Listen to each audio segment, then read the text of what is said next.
dirty and anxious outside the gas station. I hope I never see your barefoot children running through my dreams, pockets full of roses and crystal. I have followed them down the country roads, through the creeks, to vacant barns and broken light bulbs, to my neighbor's kitchen table. I hope I never see the serpent of smoke that slithers from a tinfoil boat and finds its home in the chasm where my soul once lived, that has gone on vacation, has packed up his suitcases and tore off for the Rolla airport. I may never see him again. I hope I never see your red-lit, sinister streets, the shadows panhandling outside of the supermarket, the damned rotting at the motel. From the rearview mirror, I watch my neighbor fight an invisible foe. By the time he calls for help, we're on an interstate highway, and the only way to look is ahead. Damien Rucci. So let me ask you another question. You are a big proponent, more than a lot of publishers, well, maybe not more, but you're a big proponent of group books. You've done several that are multiple author. What is it about collections like that that appeal to you, both as a writer and then also as a publisher? I think as a publisher, it's the sampler. I remember adventure novels and fantasy novels that would be like flip back to back as a kid, and you'd get one or two and sometimes three, or comic books that would do the same thing. And as a writer, it's because I want to be included with other badass writers and share in the, that whatever the glory that we all know is there in modern poesy. So there, I hope that so I mean, given that, it's kind of like the reducto absurdum anthology, just like and I'm also thinking of some of the ones like Penguin is coming to mind back in the day, that and I'm sure a handful of other of the old classic publishers. The one in particular I'm thinking of, I think it was like Bukowski, Malanga, and then and some other person. It was like three people that, what made them decide to do that day in like 1968. It's just kind of an interesting thing. So yeah, it's a nice way to get a sampler of maybe not such an imposing tome as a big anthology, and presumably I would assume, coming upon a book like ours or other people's that we have known, that there's a reason the publisher put these people together. And to kind of go back to your first question, I think we all sort of, a lot of our work at least shares sort of a foci or pivot point inside of the same neighborhood, though you would never confuse any of us. No one's going to mistake the four of us for the other. But I think there's, tonalities and colorings and things like that are somewhat similar.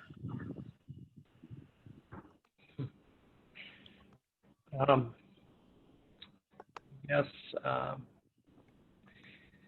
One of the things that I like about a collection like this, particularly in this time of the pandemic, is the sense that when you have multiple authors, in some small way, you're not alone. There's a sense of camaraderie there.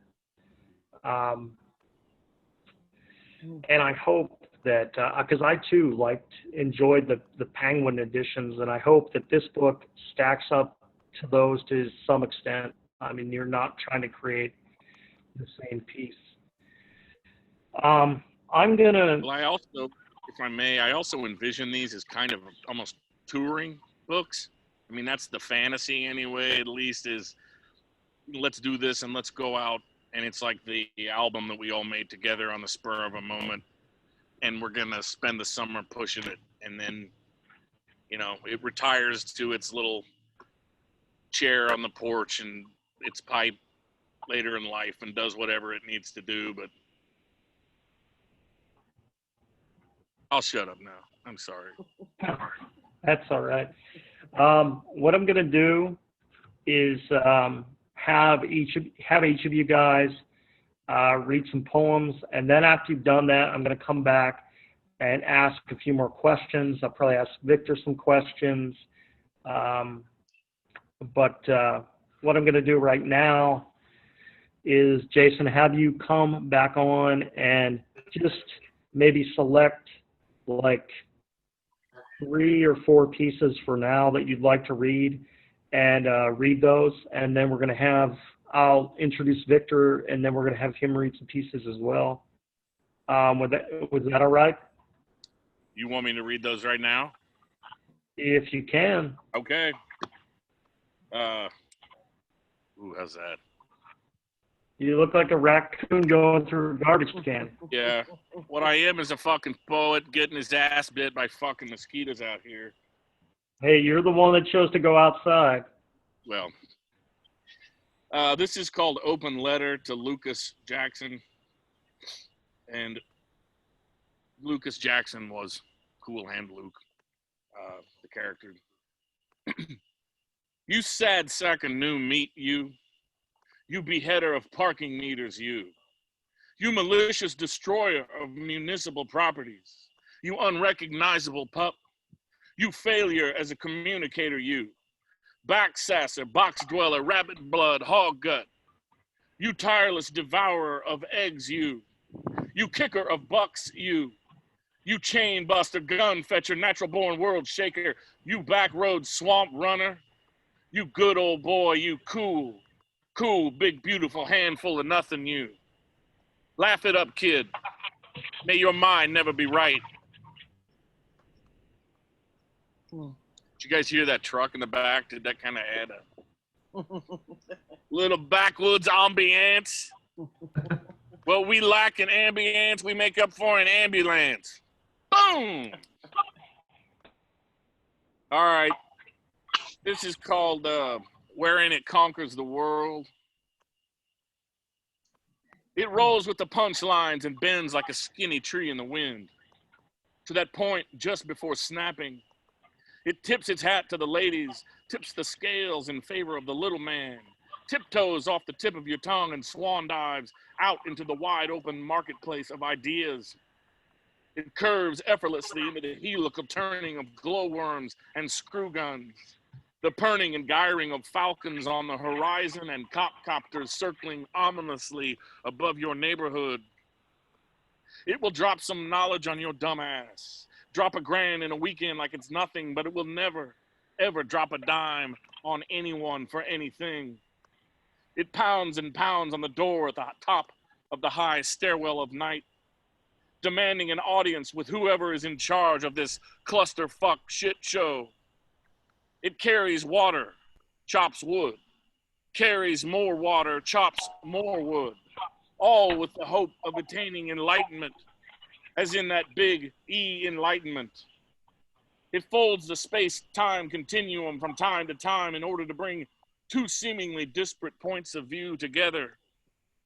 It occasionally uses a bit of information to chisel a few bucks here and there, just enough to scrape together bus fare and beer money. It lifts the truth up on high, then casts it down from the mountaintop, tears it up, tears it down, builds it all up again from the foundation to the stars. It resides somewhere between plausible deniability and terminological inexactitude, that sweet spot between the unwavering constant and the ever-shifting variable. It's the broom in the corner, the tractor hibernating in the barn, the glowing tip of the hermit's cigar.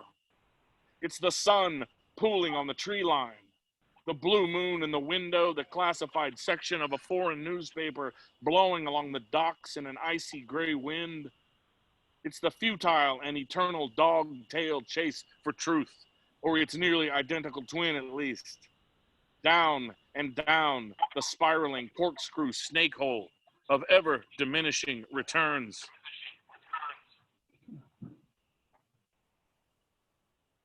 How many more? 2 more. 2 more. All right, here, hold on here.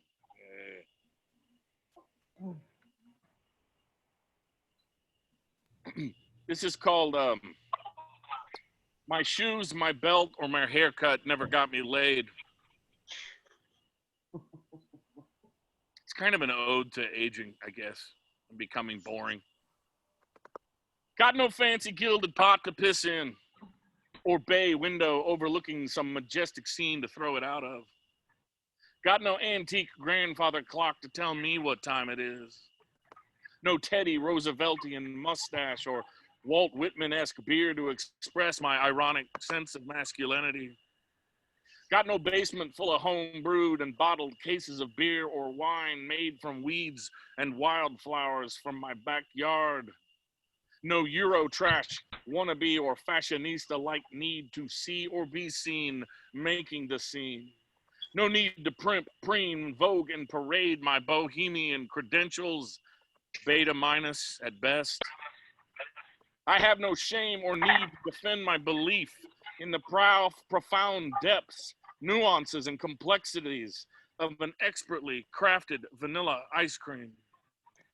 Though I will admit that when I occasionally saunter and carouse about the town, a Hammond B3 and stand-up bass in my head and my roving and curious eyes hidden behind a cheap pair of shades, it is understandable how I might be confused for a member of the hipster tribe. But really, all I'm just doing is my best to make it from point A to B to C, as inconspicuously incognito as I can be, all the while avoiding the twin dueling tower spots of melodramatic intrigue and law enforcement alike. My mind fixed less and less these days, it seems, on social media networking or chance romantic encounters, and more on just making my way home, relatively unscathed. One last drink, a few chapters from a book maybe, and an early bed. All right. Really is kind of cool and breezy out here now.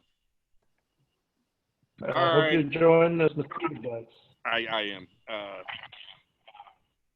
This is one I've been working on for a long time, and this was born of the road with John and Victor, and I don't think Damien was on this one, but it's called Gas Station Famous. I think they also both have Gas Station Famous phone. It was a neo-Western movie of a hot and windy Saturday morning in mid-September, and summer was clearly letting us know that it wasn't quite done with us yet. We were buying coffee and donuts and Dayquil at a gas station just outside of St. John, Kansas, in a desperate preemptive effort to circumnavigate our looming collective hangovers before they really kicked in.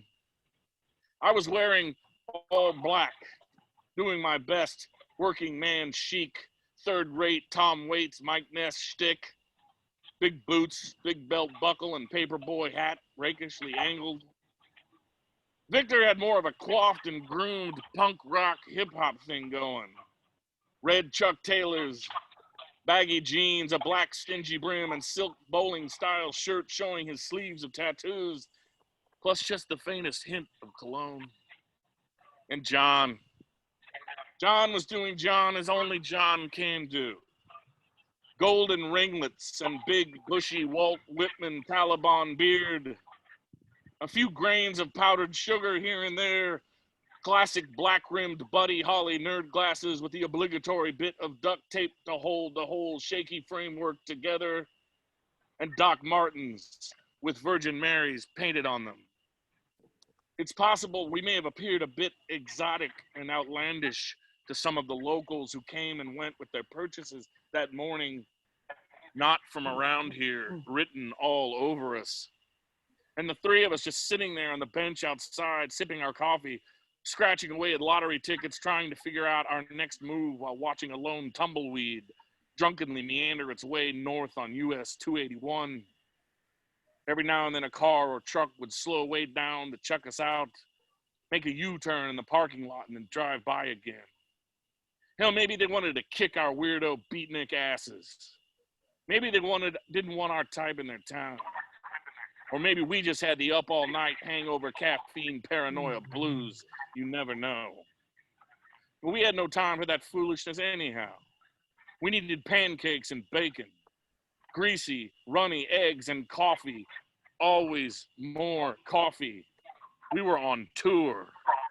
That meant a solid week on the road and off the grid. 3 vagabond, low-brow, bon vivant Quixotes of Posey, AWOL, MIA, and current whereabouts unknown, spreading the seed of the word wherever the wind took us. Eventually, the girl working there came outside, fired up a Pall Mall, and asked us, "Y'all famous?" Thank you.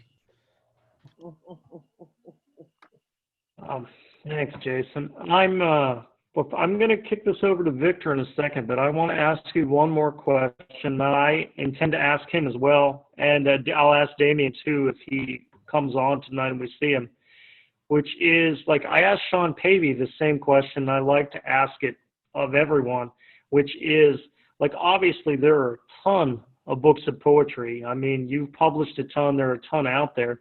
Like, if for some reason, like, you could only really afford, or you could only get one collection of poems, why would you say that this collection is the one that you should pick up? Do you mean, like, is this sort of the desert island pick for myself? I mean, you know, I guess. Man, you didn't ask it, pay me anything this hard. I did ask him that question because that's the question I always used to throw into art, people that were running art exhibitions as well. When I worked in the newspaper business, that's what I asked them at the end of every interview. Something that I've published by somebody else that... No, like this book, like if people could only pick up this book, like why would you say they should do it? Holy. I mean, what sets it apart for you? You know, I'm one of those people that can never answer favorite band, favorite song, favorite meal on any given day. I'm gonna say this. I think I've talked to you about this before, and it's kind of a cop out and a dodge to your question. But I still have the modern American British poetry collection. I believe was edited by, oh good Lord, one of the big ones back in the days that my father took to college in the 50s, and it could stop a bullet, man. It's a tome, and I've had that thing forever and ever, and I suppose I return to it a lot.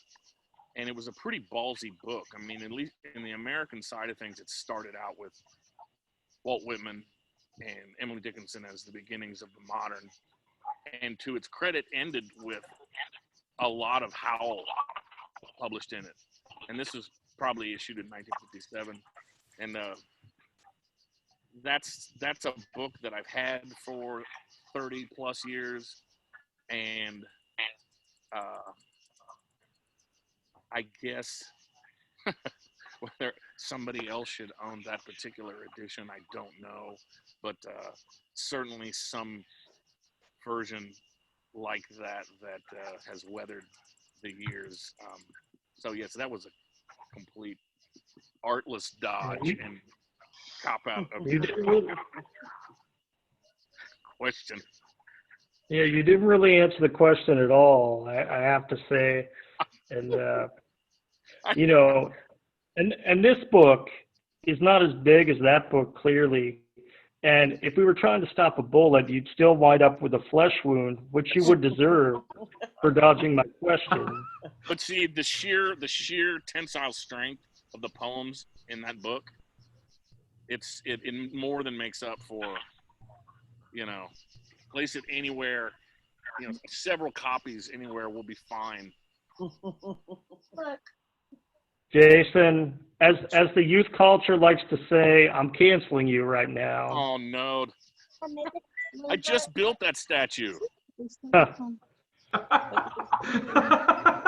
God damn it.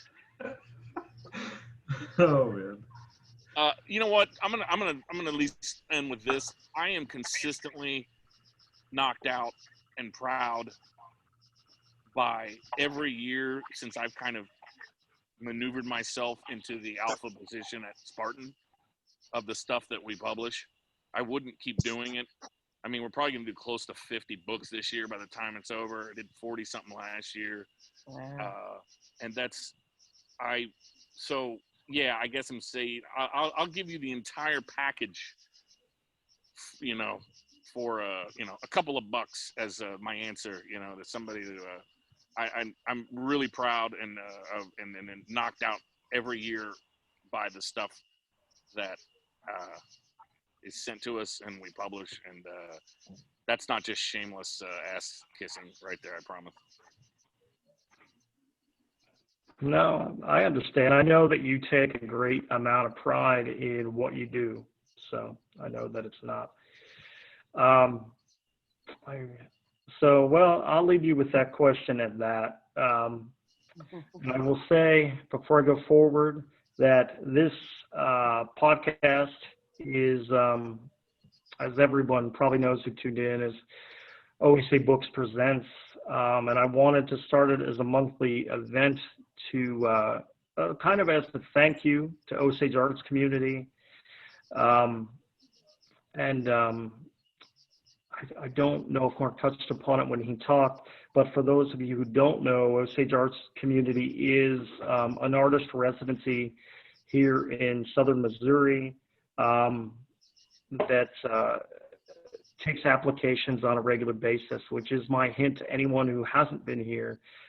If you would like to apply, you could ask us how to go about that in Messenger later on, or just Google Osage Arts Community and you'll find the website.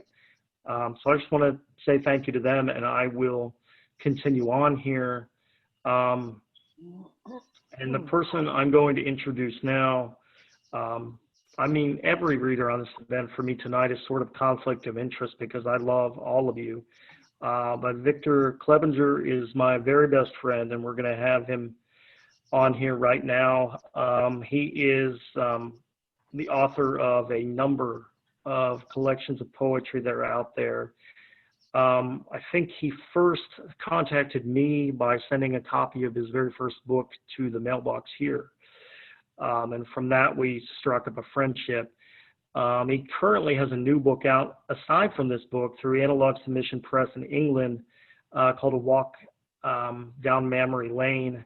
It is currently not sold out, which is criminal, and you should go to Analog Submission right now and pick it up.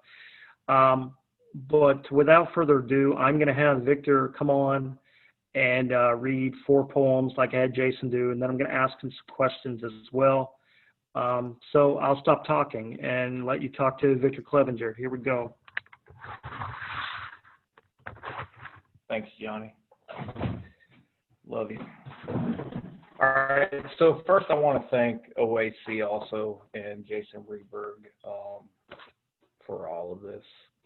John for hosting this tonight, Oac Books Presents. It's truly fantastic for all of us in this collection to get together. I will read 4 poems, as John said. The first one is a poem for my grandson. Congress impeached the president just hours before your mother gave birth to you. It's a fact that you weren't the only red eyes crying that night, and I may have just been the happiest man in town.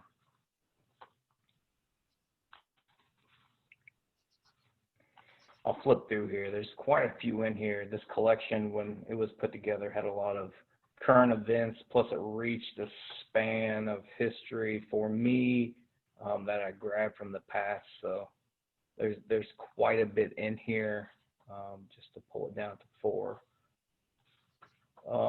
This is a poem about rose bushes. Independent at 17 years old, pocketing $6 an hour, painting bedroom walls on a Saturday afternoon, and afterwards Before the streetlights flicker, I was drunk again, drifting into a Sunday morning, 6 o'clock awakening, lying on a living room floor near a window seat in a low-income housing complex with an older woman who shook my shoulder and led me to a back bedroom where we ended naked under heavy covers, sleeping until 11. That was the first time with her, a month into my senior year of high school, 2 weeks removed from my father's house, and learning that with nothing to show the true colors of the petals to come, it's a gamble. To only take a piece of the root and bury it with assumptions. Because 22 years ago, I would have sworn to you that I was growing a Marilyn Monroe rose with her, when honestly, I grew nothing more than a wilted memory lane.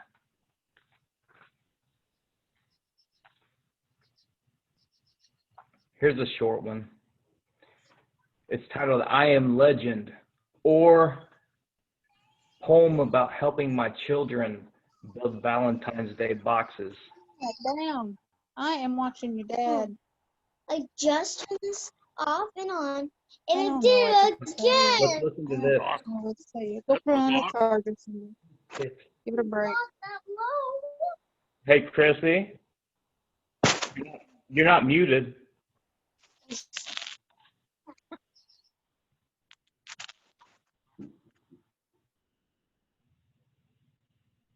She might be now. All right, so that was Chrissy. That was my children. So now let's hear the poem about helping them build Valentine's Day boxes. The only gun that I own shoots staples. In dreams, I am Will Smith, navigating through a paper heart apocalypse. All right, one more. Actually, I'm going to read 2 more, so Johnny's just going to have to deal with the fact I'm reading 5 whenever he said only read 4. So the next one, every time I stay here on the farm, here at the Osage Arts community, I stay in John's garage, and he has some couches. If you're familiar with John's work, then you know the poems about the couches in his garage. Hold on, John, I'm going to let this. Someone wanted in, so I'm going to let him in. All right. So this poem is titled Favorite Couch at the Dorsey Hotel. This couch is fearless, bones once new and shiny in the summer of '77, when the son of Sam still strutted the streets of Queens. This couch is fearless, been this way for 42 years with cushions that have sworn to men they could take a .44 caliber bullet in the kisser. Hot hole burnt through and through. Spit out white stuffing like teeth into the palm of their hands before putting it all into the zipper pocket to share in stories later. It's craziness mixed with an unforgettable scent of cocky that most men can overlook, including me, spread out on top of her, under a plush blanket with a book of Yi Xia poems across my chest. I too, for a moment, feel fearless in my mind, watching an episode of Tomorrow Play, dancing in the darkness of tonight. And my 5th poem is simply, it's titled A Southern Missouri Hindsight Proverb, which, traveling through Southern Missouri, there's a lot of small gas stations that you stop out, frequented by the locals. And when you get a chance to encounter some of the graffiti, it just makes for a great poem. So this is a Southern Missouri Hindsight Proverb.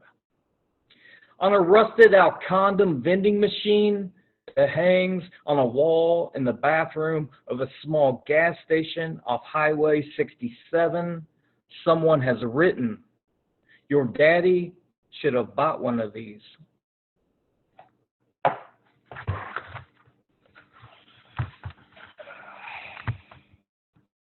Thank you for that, Victor. I wanted to ask you a few questions because I asked Jason some questions, and my first is, what is it what do you think what do you find in your work that makes it, well, do you find your work relatable, and if so, what makes it so? I think it's definitely relatable to myself and to a lot of people because there's a lot of grit and honesty into it. I have raised and am still raising 6 children, so there's a lot of the day-to-day when you look back at the accumulation of my work from the very beginning to where I'm at now. And a lot of it has a lot of references to my children, to the home life, to doing that. So I mean, I think it's very relatable, especially when we get into the pieces about the road, which I know I miss, and I know you miss, and everyone who does this, who travels, misses these the opportunities to just get out and read in front of people. But being out and reading in front of people and getting to experience the cities is what provides a lot of the content. And so it's relatable. It makes for good poems, and just trying to put them into a manner as words on a page that everyone can relate to, when it may just be a moment that you experience with 1 or 2 people. So I think the grit and the honesty aspect relates to a lot of people. I'll ask you one more thing, which is, you work for the Missouri prison system, and I'm sure, and I know that the work that you do impacts the material that you write, but also another impact on your life is that it takes time away from both your family and from your writing process, or maybe alters the process. So could you just tell me how your day-to-day life and your job, and like, I don't even say the minimal amount of time that you would have to write, how all of these things impacts your process as a writer, and whether or not you think that is a negative or a positive? I think collectively, it swings both ways. It is a negative, it is a positive. You know, when you're up at 4 a.m, you don't get home till damn near 6 p.m, and that time's consumed by the job, and then you roll into the family life. So there is positives, there is negatives, but I think a lot of it is just how do you budget that time, and what allows you to. As much as I too hate the technology aspect of it, but I love it because it saves my ass a lot of the times when I have nothing more than my phone as I'm driving down the road, and I can hit the talk button and talk into it whenever a thought pops into my mind, because it's all saved for a later time whenever I can just sit down and do it. My day-to-day job is quite, it becomes stressful, but it's also, I've done it for a long time. So it's finding those moments within the stress, and like I said, being on the road and having those moments that you experience. It's always there. It's always around us. There's always poetry around us, whether we're sitting at a bar having a drink and you hear that conversation from someone else. It's just a matter of learning how to adapt to, or accepting the fact that life is just stressful and it's hectic, and this is the time that I have to take to grasp those moments. And then once I get those on, I'm like a squirrel gathering nuts for the winter. Johnny knows I'm sitting on a few manuscripts now because I got an opportunity with some downtime, or with John and I's side project with River Dog that we do. It's just a matter of how do you budget that time, and when the time comes, do you do with it? Do you sit down? Do you plan like I'm gonna take an hour a day and I'm gonna do nothing but poetry? That's how I found the only way to be successful is I have to budget the time because it is demanding with the job. It is demanding with the home life. So if I can find an hour uninterrupted and Chrissy popped in earlier, unmuted, and the kids are running around, that's how it is. And if you have children, if you've raised children, that it is nonstop. But that's also great because without them, I wouldn't be me. Without Chrissy, I wouldn't be able to do the things I do. So it's just a matter of having someone there that's understanding, that also knows that what your passions are. I work to support. My play hard is this poetry thing. So every chance I get to put into it, I do. It's just a matter of budgeting time, John. Yeah, I'm actually glad that Chrissy came in with her microphone off because it is a real glimpse into what your life is actually like as a child in the fairy kingdom. Like in my many years, I don't really know what it's like to have other aspects to my life. When I was a newspaper journalist, sometimes I was so tired from writing that I couldn't write anymore, and that's probably about the closest to that I've ever gotten. What I'm going to do right now, I'm going to figure out what we're going to do next in a second here. I want to drop my PayPal email into the chat box over here, not for me, but for Jason and Victor tonight. If anyone donates anything, I will divide the money between the two of them and send it via PayPal. And I'm just going to put that up now. Nobody has to do that, but if you feel like doing that, someone did that for me in California a few weeks ago. I thought it was very kind. And if this process is going to continue on Zoom, I kind of think that's going to have to be part of it. So I'm just going to do that for 1 second.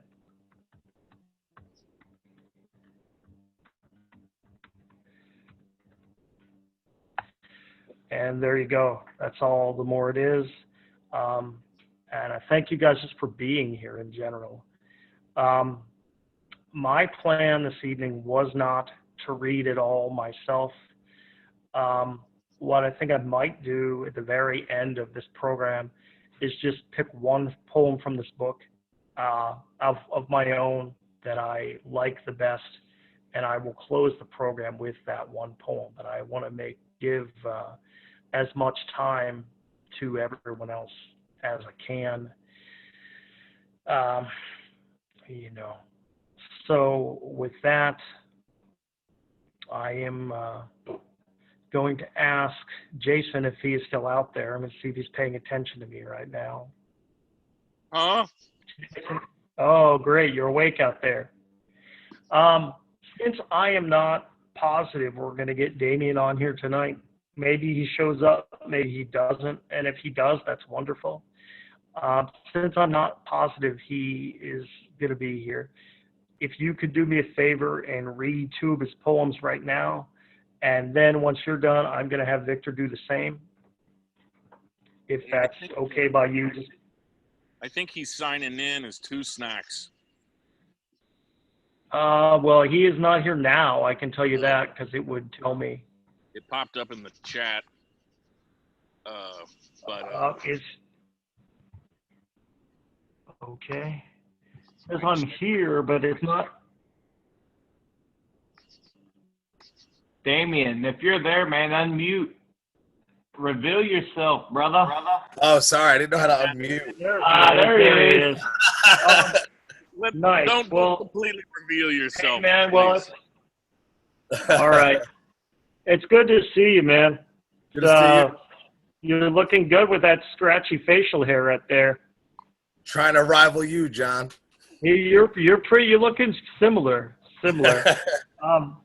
All right. So I'm going to ask you questions to everyone, but before I do that with you, could you, since I had Jason kick off 4 poems, And since I asked Victor to do that, but he went rogue and read 5 poems, could you read 4 or 5 poems right now? Yeah, that'd be great. Awesome. Be the worst poet in America at reading and find the poems. All right. Thank you all for having me and being here. This is so cool. I just got out of work, threw off the meat coat, got home, and I'm here. You still wearing the meat hat? It sort of looks like it. Yup. World There class. it is. Baby. All right. This poem's called Jesus Can Wait. I can't believe what you told me tonight, that we came out here to clean up and see the sun for once. But it's 2 a.m., naked on a 3-day bender, sniffing speed off of Crowley books, as if railing powdered magic can save us, as if we were born for this, as if the sins of our fathers painted yellow brick roads to addiction. There's always someone on our front porch. It's either my junkie neighbor or a savior. You know I'm only letting one of them in. Jesus can wait. The devil isn't known to be patient. The monsters get you in your dreams, and that's why I never go to sleep. Stay up with me, baby. One more night. Jesus will be there in the morning. The outside will be there in the morning. The world can wait for us. Don't worry. My horoscopes are highways to oblivion, so save the Hallmark cards for a soul worth saving. Can you give me a minute? There's someone at the door. Thank you. I was so into that I literally thought there was someone at your door.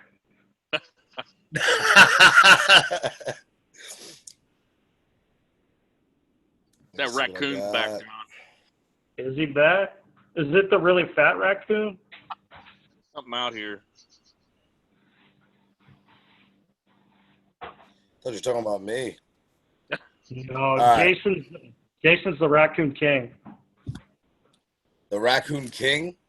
Yeah, they come to his feet and bow down before him. All right. This poem's called In Places Like This. In places like this, you could almost hear the Heartland love songs.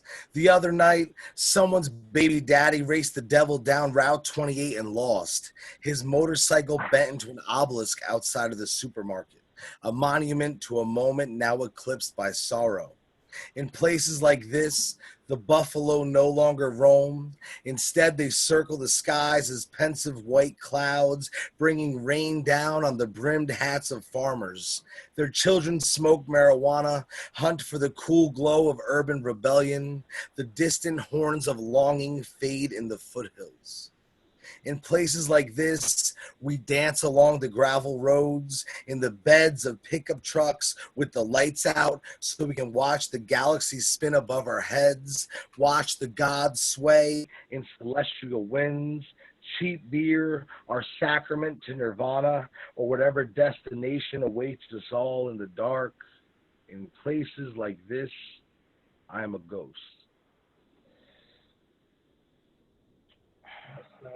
Nice. Thank you.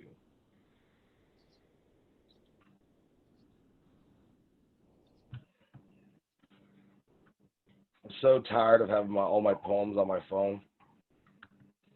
It's convenient, but it's also not. Well, you'll get your books in the mail soon since we've gotten them, so then you won't have to be on your phone anymore. I might be able to I was talking to Jason earlier, I might be able to get them sold at the supermarket chain I work at. Nice. That would be awesome. That would be one of the highest honors of my career. That's right. Be like, this guy works 90 hours a week. Well, at least try to sell his fucking poetry book, This is Missouri, I hope I never see you again. And before I start, I found out I say the state name wrong because I always said Missouri, but it's Missouri. And it took me like fucking 6 months to learn how to say it. Missouri, I hope I never see you again, or at least that part of you dirty and anxious outside the gas station. I hope I never see your barefoot children running through my dreams, pockets full of roses and crystal. I have followed them down the country roads, through the creeks to vacant barns and broken light bulbs, to my neighbor's kitchen table. I hope I never see the serpent of smoke that slithers from a tinfoil boat and finds its home into the chasm where my soul once lived, but has gone on vacation, has packed up his suitcases and tore off for Rolla Airport. I may never see him again. I hope I never see your red-lit, sinister streets, the shadows panhandling outside of the supermarket, the damned rotting at the motel. From the rearview mirror, I watch my neighbor fight an invisible foe. By the time he calls for help, we are on an interstate highway, and the only way to look is ahead. See, and that's why you're banned from the state now. Pretty much. Not banned, just highly discouraged from visiting again. You're frowned upon. This one's called But When I Get Clean, Baby. But when I get clean, baby, the sun will bring us from sleep, a coffee pot on a countertop in an apartment we can't recognize will steep black and bitter. And we will walk the rooms in our pajamas, sit on the couch, laugh at the memories we've forsaken, muse about old friends on foreign streets. The devil will have forgotten about us. Instead, angels will sing for us. The flowers in the front yard will bloom for us. The world will be ours. Another lost soul will pick up my habit. We'll wander Midwestern highways. We'll trade his words for 3 a.m. sutras. I will pray for him like the others have prayed for me. All of the things we told ourselves at dawn in the squalor we built will come true, and our smiles will be made of pearls and sugar. And all the apartments we left behind will be christened again with good souls who will paint the walls and water the plants, will clean our blood off of the floorboards.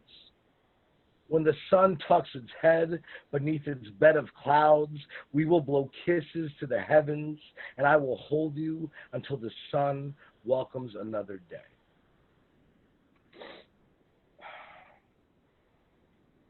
I want to read one more. I think there'll be 5, or could be 4. I'm a word man, not a number man. This is Billboards Over Kansas Fields. Billboards over Kansas fields. Are you on your way to heaven? We're sweating in this car, 6 hours out from Missouri, waiting to break out into dry heat. We're not on our way to heaven, only to the Salina, only to grab a fistful of America. The bars are already filled with men who have never tried, so we head for the highways. Back home, our friends are tucking their children to sleep, are singing lullabies to future senators. But Emory has some couches in her basement, and tomorrow is a myth we're unsure of. On Santa Fe Avenue, at the bookstore, we read poems for local drunks and skids, cop cheap blotter acid, and tiptoe through the headstone reveries to Quickie Mart. Solace can only be found in these moments. But dawn will find us writing poems in the backyard of someone else's home. With the sleep still caught in our eyes, we pack the car and leave for Texas, never thinking to look back at home. Boom.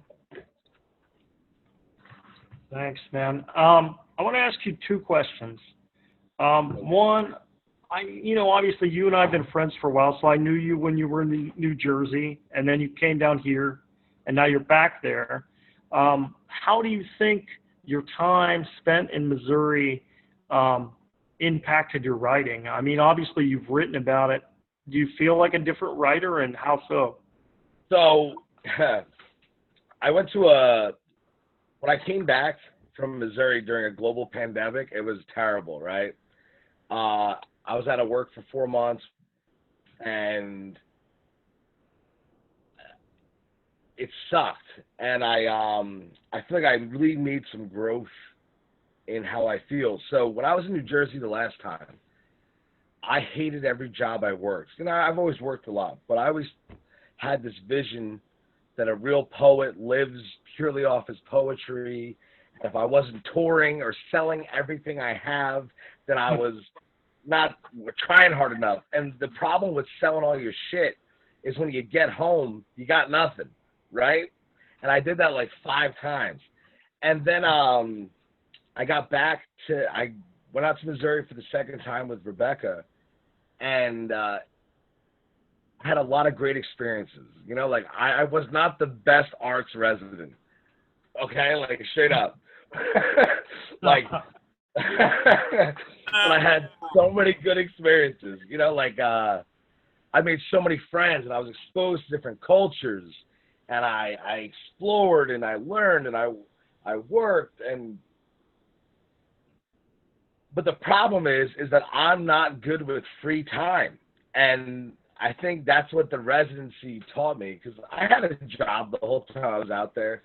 I was working like 35 to 40 hours a week at Mace's, and I wasn't as productive as I would have liked to have been. There were periods where I was knocking out like crazy amounts of poems, then there was longer periods where I wasn't accomplishing a lot. And now I've been back to work in New Jersey for the last month, and I've written more poems in the last month than I've written in years. And I'm working 85 hours a week. Huh. And I think what I've learned, because I don't have that longing anymore, you know, like I know I'm going to be back on the road once the end of the world stops, but I think the work is good for me, because free time for me purely leads to self-destruction. Do you know what I mean? Like, and just being lazy and stupid. So I'm thankful for the residency. It taught me a lot about myself, but it taught me that I have to have a job, at least for now, because I've been writing and my time is limited. And I know, like, I caught Victor saying towards the end of his segment that you have to section off a piece of your time. And I have to do that now, but with that section time, you know, the product, I've been just knocking them out. So it's been a big learning experience, you know? No, I definitely get that. You know, my life is unorthodox, to say the least. But so do you feel like, do you feel any differently about the poems that you're writing now than the pieces that you might have written before? Yeah, I think so. There was a period of time where whenever someone presented me an opportunity, I felt so privileged that anyone wanted to publish me or put out a chapbook or work with me, so I would just bang out work and shoot it off, right? The problem with that is that, like, there's certain poems I wrote from 2015, 2017 that I'm really proud of, but there's a lot that I'm not. And I know I just kind of, like, knocked it out there because, and, like, I had that change the last time I left Missouri, the first time, when I started to realize things. Like, I'm a year and a half past deadline for a book with Luchador. You know what I mean? And it's because I have to work at my own pace, and now when I write a poem, like, I know when it's like, this is it. You know, this is what I was trying to convey. There's no doubting with it. Because I usually write a poem, and I let it sit for 3 to 4 days. And I'm really self-critical when I first write things. So I can write my magnum opus and then rip it to shreds and be like, this is trash. But now I know, like, when I'm writing, like, I feel more confident in the work I'm putting out, and I feel like I'm second-guessing myself less. No, that's a big deal. One of the things that I wanted to ask you, but I don't think that I'm going to make you answer this, is just because you don't have the book in front of you, is I had asked Jason if he had a favorite poem in this book. And that is the one thing I was going to ask you as well. But outside of that, I'm going to ask you another question that I asked him, and then he was a dirty draft dodger on. Next thing I know, he's going to tell me it's bone spurs. But I'll ask you too, which is, basically, like, people can buy any book they want to buy. There's a lot of shit out there. Why would you suggest, if they could maybe only pick up one book or a few books, why should they pick up our book? Because if you don't buy our book, you support fascism. All right. No, but really, I just think the work's really strong, man. Like, I read through the PDF, and I think it's a really strong book, and I think, you've been in your prime. You've been knocking them out like 6 chapbooks a week or something, and I've been reading your poems on Facebook, and like, yeah, Reberg and Clevenger's killing it, and I think the 4 of us, we work well together, and there's almost like this song, maybe not a song, but a tempo that's kept through the book, where it feels, obviously you could tell the different styles of the different poets, but it still has this almost like same genre-ish, like you're listening to a record, and it's not like some song's going to throw you off balance. So I'll just ask you this one brief thing, which is, what is what is a new prophet to you? how would you define a new prophet? You want me to tell a little quick spin about, I won't name any names, but the origin of this? Oh, you certainly can. You certainly can. Okay. So it's 2017, and Charles Joseph and I flew in from New Jersey to St. Louis to do a couple shows with John and Jason. And we were just, the 4 of us, long drives, talking shit. And I had an experience with a publisher from the South, okay, Georgia. And it started off really cool. I edited a couple issues of the guy's magazine, and he would call me late at night, and we'd talk on the phone. And, like, at first it was, like, about poetry and society and opportunities and how we're going to do things. And then it just slowly started to get crazy and weird. And, like, he would tell me that me and him were, like Aristotle or somebody had this thing that 2% of people lead and the 98% are the sheep. And he was saying that me and him were the new prophets, that we were going to ascend poetry and become these messianic figures. Okay? So, and, then it progressed to getting more and more crazy when he wanted to talk to me on the phone for 4 to 5 hours a night.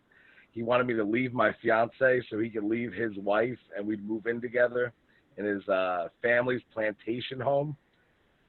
It got crazy. Wow.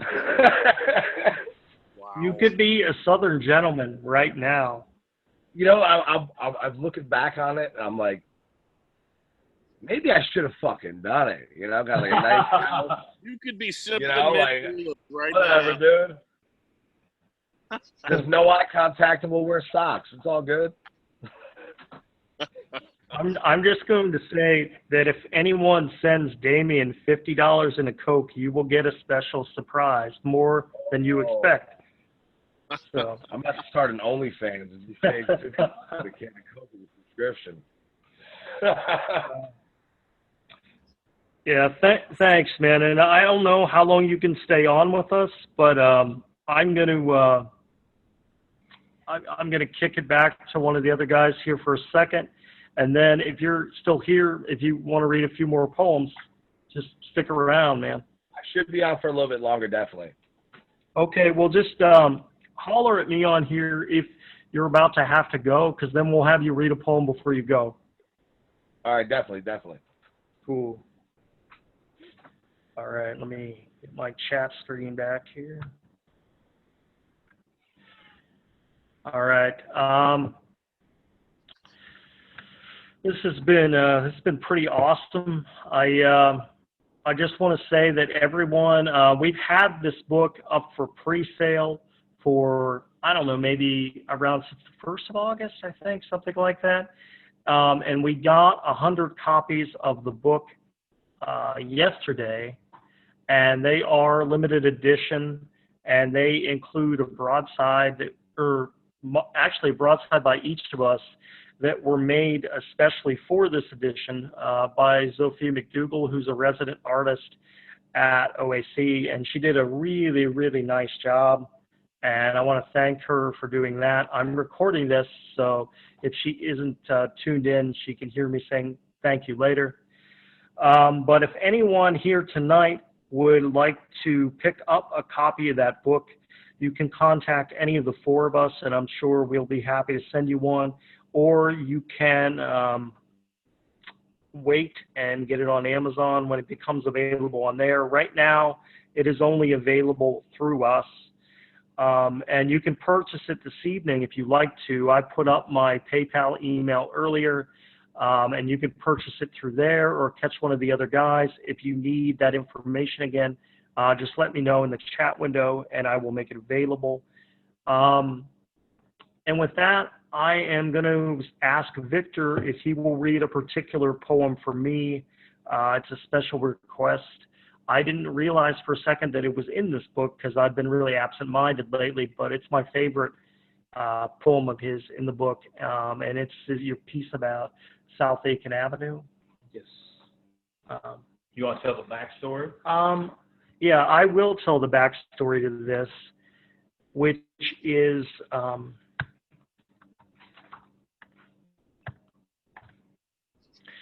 that Victor and I were in Pittsburgh staying with Jason Baldinger, and we were having a party. Everyone's having a good time. We're doing illicit drugs. We're drinking too much. Well, Victor wasn't doing drugs, but I was. And so, you know, at some point he went outside to smoke a cigarette, and Jason's roommate, not knowing he was out there, locked the door, and he wound up getting locked out overnight. And I noticed his phone on the table, and I went to sleep, and I woke up a few hours later, and I'm like, man, Victor's phone is still there. I hope he's okay. But this shows you how much of a friend I am. I went back to sleep again and woke up in the morning and found out later that he had spent the whole night out on the streets of Pittsburgh. But while he was there, nearly falling asleep, there was a young couple making out and probably having sex on the hood of a car on Jason Street, and he wrote about that. And it's a great poem. It's a great poem. All right, so yes, that is how it went down. It was last year. It was after reading at the Brillo Box, which is no longer going to be operating, which is sad because it was a fantastic venue. And I know JB and I messaged earlier this week about it. So this is Two Lovers on South Aiken Avenue. Kissing each other with mouths wide open, mashed together, bodies leaning against a telephone pole. Near the closed daycare center on the corner, your hands up her shirt and hers up yours. I'm certain that you have no clue I'm even there. Waking up at 3 a.m. on the concrete step across the street, half hungover and watching you. Thinking about how I do not feel like a creep because there is not a single star in the sky that is dead and falling. They're all high and holding, watching you two lust rub and dance to any Pittsburgh sound that resembles a tune.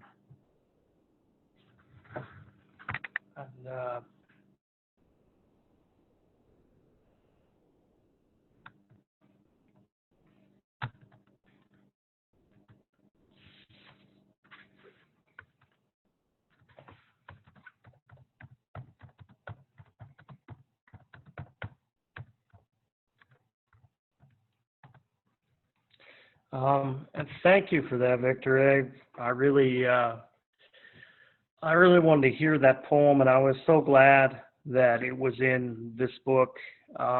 We wrote these pieces probably around, well, for me, I wrote the majority of the pieces that I have in this book in January. And so I just haven't even looked at them in a while in some cases. So I didn't realize that piece was in there. So I was happy to see it. But Jason Rehberger, are you still there? Still here. Okay. Could you just, since I don't have a specific request, I'm not going to keep this going too much longer other than us talking at the end. Could you read one more poem of yours that you'd really like, that you'd like to close things out with? And then I'm going to have Damien come back and read a final poem, and then I will read one poem myself. So you just read one. Cool. Sounds good. Does anybody remember the old beef, it's what's for dinner commercials? James Garner, I think Robert Mitchum. I'm pretty sure the American Beef Council killed like all of those guys. They were all like they do the ads, and they all had like quadruple bypasses. And I've always been kind of obsessed with it, and I wrote this poem about, so bear with me. Really has nothing to do with that at all. I'm sorry. It's called Beef, it's what for dinner. The wind is whipping up little cyclones of dust and leaves in the ditch by the side of Old 40 Highway. And there's a starshine gleam to the chrome ball hitch of the pickup truck in front of me. And there's roadside fences to the future, telephone poles to the past, and the sun, like a cyclops murder red eye, is climbing up from behind the horizon and right into my driver's side rearview mirror.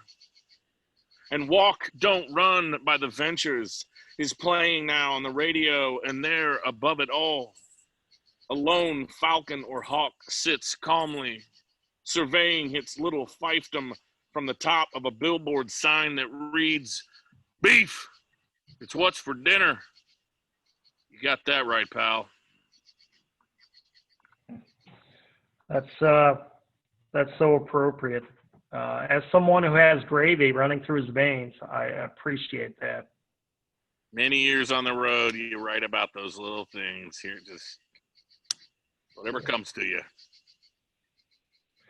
Yeah. Well, let me see if I can get Damien back. Damien, are you still there? Yes, sir. Okay. Then if you could just read one more poem. All right. This poem's called On the Foothills of the Ozarks. An American flag, a Midwestern love song, a six-gun salute in a muddy riverbed. The skeletons of the Osage run naked and free, skip rocks down the Gasconade. The daughters of farmers cut their hair short, find agency in their bones, live their truths in gay bars and big cities, never to return to their barn-shaped prisons. On the foothills of the Ozarks, everything is magic. Music swims in the blood of the porch sitters. Thank you, man. Thank you. Okay. Right.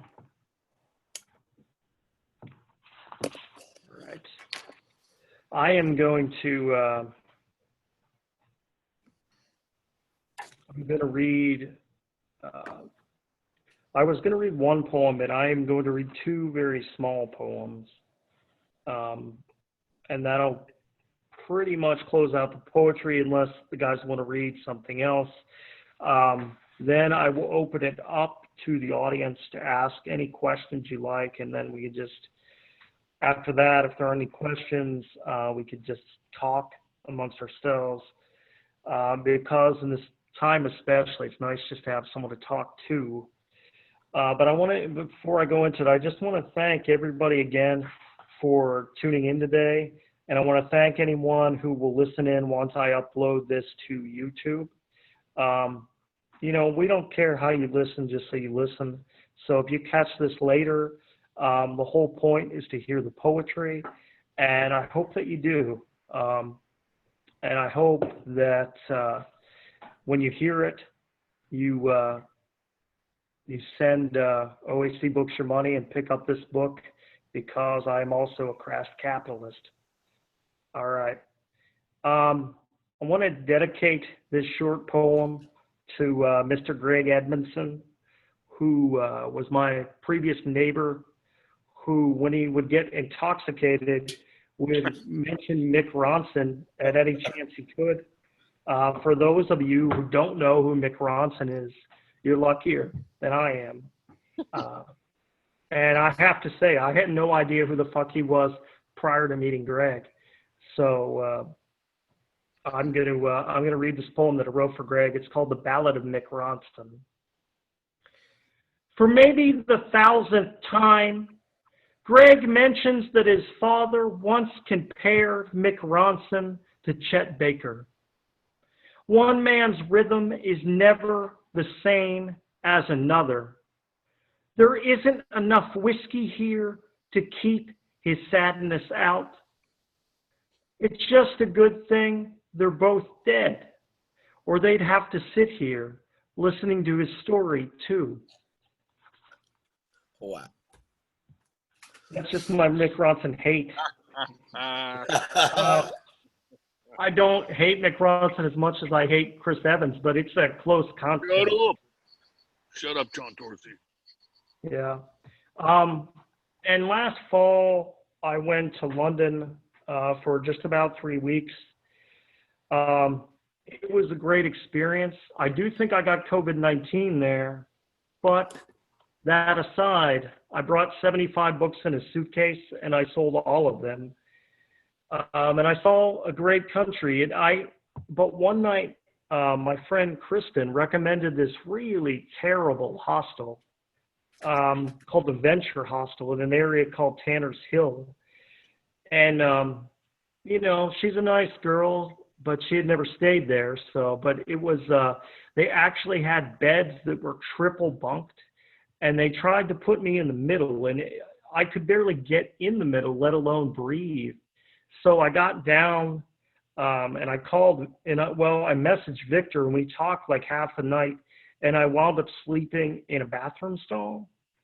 So I wrote this poem, and it's just called At the Venture Hostel. At the Venture Hostel, there is a condom machine in the bathroom. Unable to sleep in the middle bunk, I sit in a shower stall where babies have probably been conceived or left for dead. Like all bad decisions, waiting for this night to disappear. And those are in this book. And if you hate Mick Ronson as much as I do, you should buy at least 2 copies to rip one of them up in anger. But with that, I don't have any more specific questions I wanted to ask the guys in particular. I want to thank Damien and Jason and Victor for doing this. I've been enjoying these OAC Presents podcasts. My hope is that next month we will have the contributors on from the Gasconade Review 6. And I also intend on, earlier this year, we were supposed to have Karen Crago come to Bell, Missouri. Karen is the poet laureate of Missouri. And I knew her in Bowling Green, Ohio when she was a professor there. And we were supposed to have her come in. And my hope is that I can get her to do one of these OAC Presents podcasts before the year is out. So with that, does anyone have, Victor? Yeah, I do. I'm going to steal this for a minute and make Johnny read one more. Oh, so all right, sure. The backstory on this is once I was ordained into the Temple of Man, the Temple of Man had their 60th anniversary back in January. So in mentioning how hectic and bustling my life is, I was able to get Chrissy. She got some time off. So it was good to get her on the road because I came down, picked up John one day. We went back that same day. We grabbed Chrissy. We went up to Omaha, grabbed MJ, and we left Omaha. Well, actually, we left Missouri, went to Omaha, slept for a little bit. We went out to LA and West Venice in a straight shot. We left on Wednesday. We got there Friday morning. We left Omaha, got there Friday morning. And by Monday, we was back, straight shots back, 28 hours without stop. Chrissy and I drove, which would be tough to get me in a car to do it again. But on the way back, on that trip, driving straight through, it was about 2 o'clock, 2:30. I lost track of time, but we stopped in a little gas station in La Junta, Colorado. And Johnny wrote a poem. It's in this book. It's on page 62, and I'm going to have him read it for you guys. All right. I can clearly be coerced.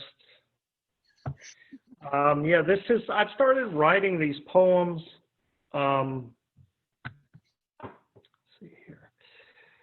I started writing these poems. I wrote a poem 4 years ago when I was going on a road trip with the Cringeworthy Poets Collective that Nathaniel Stolte had started. And it was a poem called The Prettiest Girl in Moscow, Kansas. And then I started doing these The Prettiest Girl in Whatever Town sort of poems. So the poem that Victor wants me to read is called The Prettiest Girl in La Junta, Colorado. The prettiest girl in La Junta, Colorado, works the graveyard shift at the Loaf and Jug on the corner of North 3rd Street, where the county sheriff comes to get his coffee every Sunday at 2:32 a.m. She may be the only girl for miles. He tells her a corny joke and thinks about what their children might look like, even though she went to school with his daughter. While she thinks about pricing toilet paper and off-brand soda and candy bars covered in sugar, or nothing at all at this time of night. Barely out of high school, it still feels like she hasn't smiled for a generation, hasn't given her heart to the wind. Yeah. Victor, that's for you. Nice. And with that, I just want to say thank you to you guys again. Don't go anywhere. I want to open up conversation, so if your microphones are turned off, turn them back on. And please, ask these guys some questions. You know, one of the things from doing readings all over the place over the years, as people would come up to me a month later, a year later, 10 years later, and say, I wanted to talk to you, but I was too intimidated to come up and just say hello or ask you some questions. And outside of Damien looking like a grizzly bear with that beard, we're not all that intimidating. So please ask these guys some questions, ask them questions about the book. And if you order the book tonight, because we're here, we can do inscriptions for you, whatever you like. But thank you so much, and we will stay on for a little while. Cool. Hey, Joe. How you doing, Joe? Oh, me, I'm doing good. You guys are sounding really good tonight. Thank you. Yeah. Thank you. It was a bit of bloody murder getting on tonight, and then I didn't.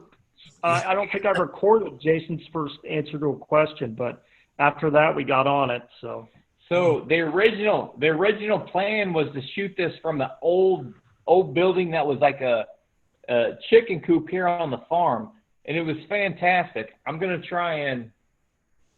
Here's what it looks like. It looks super ran down. Oh, yeah. Yeah. And they got a router set up, Joe, but we got in there and it just wouldn't work, so we had to hustle and bustle back up here. But the inside's completely stripped down. I don't know if you can see Johnny trying to figure it out. Yeah. Isn't that where all the spiders live? What's that? Isn't that where all the spiders live? It is, but you know what? The chickens live there too, and there were some sweet chicken love songs being sang down there. So I actually think that place is more of a home for scorpions and snakes, where down in the basement by the river house is the spider kingdom. Oh, okay. So Scorpion. you need to spend time in both if you really want the OAC experience. Yeah, that's where the black snake, that huge black snake that's like 7 feet long, is always around that house. If John, you, I'm really surprised you still talk to me after that trick I played on you with well, I this. didn't. I mean, business is business. I don't like you, but I have no choice. Yeah, I was actually walking up the hill and saw this, what I thought was like black hose in the grass near the chicken coop, and I walked over to it, and I realized it was a snake, and of course I grabbed it because that's what I do, and I held it up over my head, and it hit the ground and still had some to go, and it was not happy. I think it had just eaten a baby chicken or an egg or something, or a couple eggs. So I wrapped it all up in my arms and walked it up the hill about a mile, and it peed on me a couple of times, and it'd get kind of excited and try to get away, so I'd choke it, and got it all the way up the hill. I thought, this is going to be great. This is going to be awesome. And I kicked John's front door, and he opens it up, and I hold it up, and Jesus, you'll take up the snakes. And John, man, that was, I didn't realize your feelings about snakes, and I want to apologize. And it's been 3.5 years now, and I feel bad. I do. 3.5 difficult years. Now I can finally get to sleep. Oh, my phone's dying, guys. So I gotta head out. All right. Thank you all brother. for being here. Thanks for having me. Good to hear you. Yes. Damien, Peace out. Damien, I know you'll have the book soon, and I hope you like it as much as we do. It's great, man. Yeah, it's Great. beautiful, man. Yeah, it Looks, really. it looks Oh, nice. Ooh. Yeah, it's nice. All right, boys. See you guys later. All right, later, bro. We'll talk to you.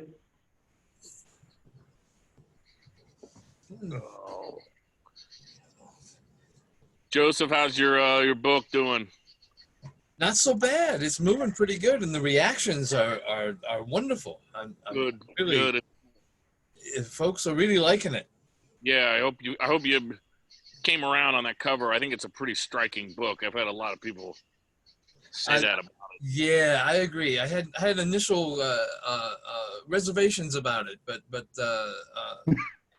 once I took a look at it for a while, I really like it. Yeah, I think it works really well. And thank you for pulling that together. Yeah, no problem. Yeah. I just saw Dan Wright on there, and may I say, Dan, you're a very attractive man. Well, thank you, sir. No, thank you for listening. So clean in, shaven. man. I mean, nobody is Jason Baldinger, but what can you do? That's right. I always have something to look up to. That's true. That's right. Goals. That's what keeps us going there, Dan. You're looking up to me. You've got a short step.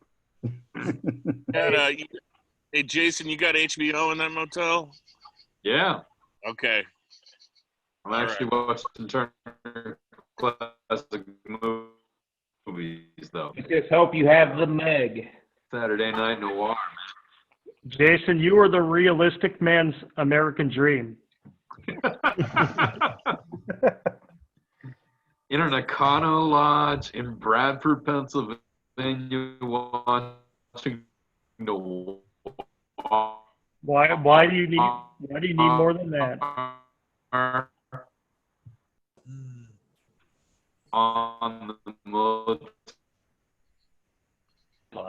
Yeah. I did a little dope, so I'm good. There you go. That's all that matters. You didn't do the dope, it did you. I know you have some candy from Baldinger's in that room. do not have any candy for you. But Uh, next time, I'm taking you to Baldinger. Did he send you I'll take you to the the Night of the Living Dead cemetery. Did he send you the YouTube video? Because we found it on the way home. might be frozen. Of Baldingers? Yeah, I believe you did. I think I did. Tim Kelly, I see you there with your microphone turned off. How are you, sir? I'm doing fucking fantastic. I'm a few glasses in. I'm having a great time. That's right. Good. Also, shameless plug time. Let's not forget that Victor has a book coming out from Roaring Junior Press next month. That's right. And we're going to start pumping that. I just wanted to get through this, Tim. I hadn't forgot. I wanted to get through this, and on the downhill slide, we will. And I appreciate that. Yeah, I'm not worried about it. I've been pimping this book we have coming out on Tuesday, but after that, I'll send you a proof next week, and I'll just do nothing but jerk off to your accomplishments on Twitter for a couple weeks. All right. Looking forward to that, buddy. Looking forward to that. Tim, what are you drinking? I'm on that teacher salary, so I'm drinking Black Roberts. Oh my! Wow. Okay. I know $14 for. I know you're a connoisseur of the good stuff when you can get it. I just wasn't. School must be in session. Yeah, so it's really sad. If you ever want to just take a walk down the downward spiral of Tim Tarkelly, go look at my Instagram, because a few years ago it was just like Scotch, and now it's just like KD, Black Roberts, KD. Hey, there was someone in the pool hall here today drinking Busch Light. So your spiral has not gone completely down yet. Nah. Bitching about how at 32 his parents finally put him on his insurance and they wanted his social security number, and he said, why? And they're like, well, your sisters have been on here for a while. And he's like, well, what the fuck? I haven't been on here. Why? They're like, oh, we expected you would die. It's beautiful. Well, Tim, after you lose all your money publishing Victor's book, you'll be on the Busch Light. Yeah, I'm sure.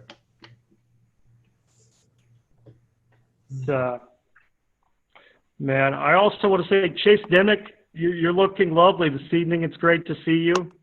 Oh, thank you. Coming in to you live from Los Angeles here. Mm-hmm. That's It's great. over 100 degrees everywhere in the city, and the northern parts are on fire. Well, the whole country is on fire, Chase. I was meaning literally. I was not being a poet there. Well, yeah, I know.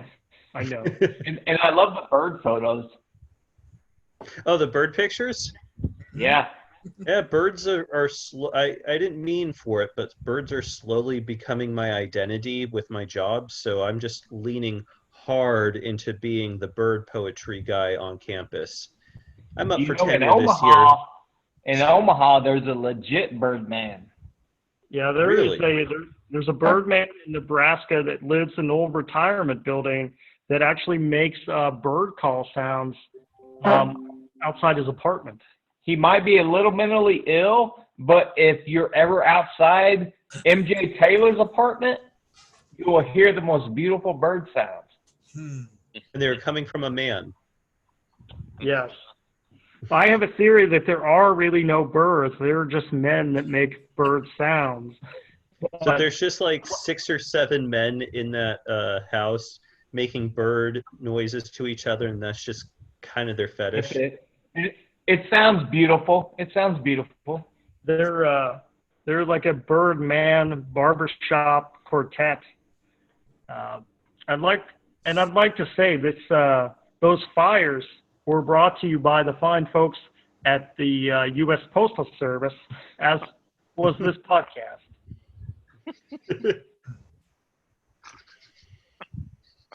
Right. Keep the Postal Service burning. That's right. I think we were just burning sacks of mail out in the hills, just over, not in LA County, but over in Kern County where Bakersfield is. The Trump administration is just setting bags and bags and bags of unopened absentee ballots on fire. Well, how else do you explain the inability to conduct proper business? I mean, There's no better way to prove your argument that the Postal Service is inefficient than to purposefully do everything you can to make it inefficient and then blame it for being inefficient. that's right. But you know what is not inefficient? This book here. Here's to that. If you, We're going to save the Postal Service by ordering copies of your book. that's right. That's right. That's right. And if anyone has any complaints, send them to the new Postmaster General, Jason Reberg. He is our man on the inside. Well, if nobody has any questions at all, I guess we can talk till at 10 o'clock here, which gives us 7 minutes, and then I guess call it a night, so that Victor can go drink some beers and we can put the new Scott Wanberg book. Or no, that's what do we have? Kevin today? Ridgway. Today's the new. We have to put together packages of the new Kevin Ridgway broadside for River Dog. Which should be hitting mailboxes the end of next week. It will go on first of the week. So, River Dog broadside number 2 is Kevin Ridgway. And saving the Postal Service via poetry. Right. I think, the reason why Trump is truly fucking with the Postal Service has nothing to do with free election. It has everything to do with him hating poetry. And, as someone who wrote a poem that involves Nick Ronson, I understand. I would hate poetry too. Yeah. Maybe you confused all poetry for just slam. I would love to see Donald Trump read some slam poems. That would be wonderful. Isn't that what all of his coronavirus things are? Just him just dissing on people? Yeah, and his speeches are about as coherent as slam poetry. That's right. And also, he kind of has the same cadence as really bad slam poetry. The people are always talking to me, and I'm hearing from a lot of people. They're just saying, it kind of sounds Just like saying. I think we need some more bleach in our system there, Chase. I'm just saying that impression was awesome. That was. And now since I'm recording this, I have it for all eternity. Well, Right. there goes my application for tenure this year. Yeah, so it's But all it's bound to be a hit on TikTok, Chase. Until it's banned. Literally, under pandemic, the only thing I've had to do is my brother and I trying to figure out the best way to do a Trump impersonation. Because too many comedians are doing it as kind of like a New York dumb guy. But he doesn't, so like Bill Maher, his is, people are saying, but Donald Trump doesn't have a low voice. He doesn't sound intimidating and tough with his idiocy. It's higher pitched. Mm-hmm. People are saying, there's it's more punch, you that voice, you feel like you could punch it and get away with it.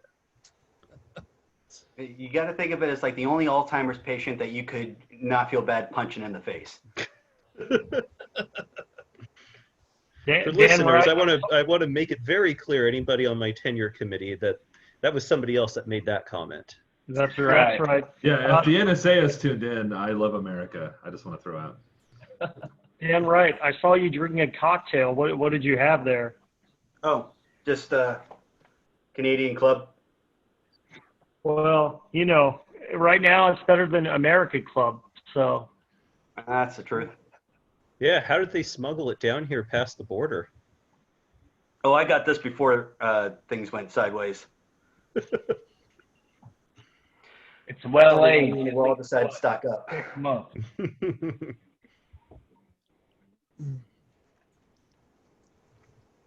Now, I just appreciate all you guys joining in tonight. really was good. Yeah, it's great reading. Yeah, it was indeed. Yes. Oh, y'all fucking killed it. Oh, we got somebody coming up 7:05. Uh-oh. Oh, they've stalled. If, Oh boy. if people Going don't back. know, They're County going? Route 705 is right next to where Jason and I reside, and it is also the meth capital of southern Missouri. And call it you can tell when people are going down there that shouldn't be, because there's a Jaguar that goes down there, and the other day I saw a shiny BMW that has no right going to a meth cooking establishment. Mm-hmm. But if you ever come to visit, Google will take you down 705. Trust me. The first time I ever came to visit here at the farm, I ended up all the way down 705, and I was greeted by like 30 attack dogs. So stop short. That's all I got to say. Stop short. Good advice for anything. You're not making me miss living in southern Missouri. Case, come back. We miss you. Speaking of Kevin Ridgway, he's trying to make his way out here right now. Wow, he has really bad timing. Well, not now, but he's trying to get out of LA and get into Missouri as soon as he can. Well, that's cool. There's a place for him down 705, I'm sure. I heard there's an RV down there at the end of the road. I don't know if it's occupied. It has a great security system. I mean, they still got like 30 dogs, so.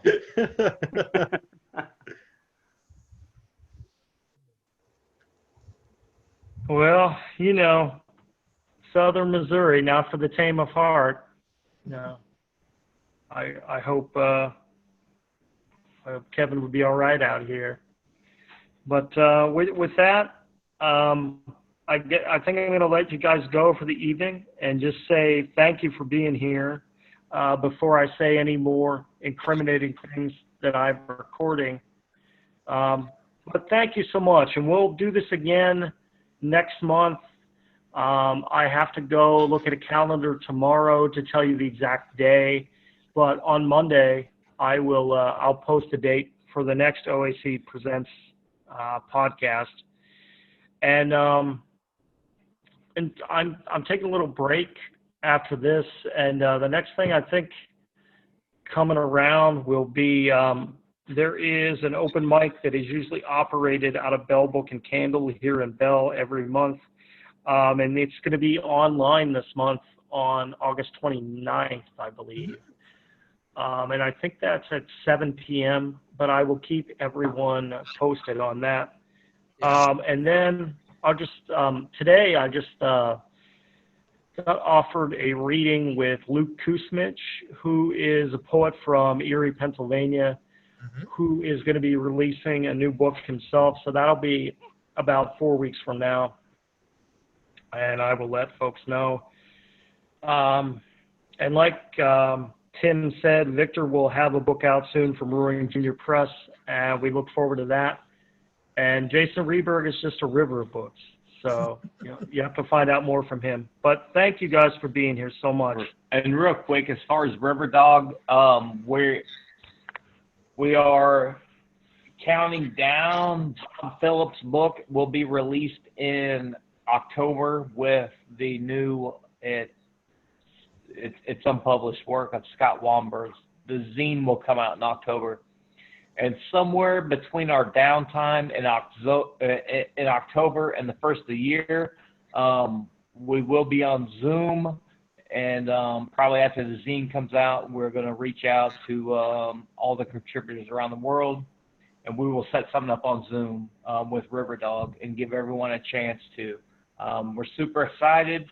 Kevin Ridgway's coming out this month, September. All the subscribers, they won't receive anything because we will be building up to that release in October, which will be the zine, Bob Phillips' book, and chat book, and the micro chat book from Scott Wamberg. So that is in the future as well. And on that note, the only thing that I will add that Victor didn't add is when we program our Zoom event, which I'm hoping not only includes poetry, but a musical performance from a friend of ours. We will also be doing like a subscription drive for 2021. So anyone who's currently subscribed can resubscribe during that event. And we'll take new subscribers during that event as well. We take them now too, but we want to offer people something special. But thank you guys so much. I'm going to sign off right now, and I love you guys. Talk to you soon. Love you guys. Great reading. Thanks. Good night. See you later.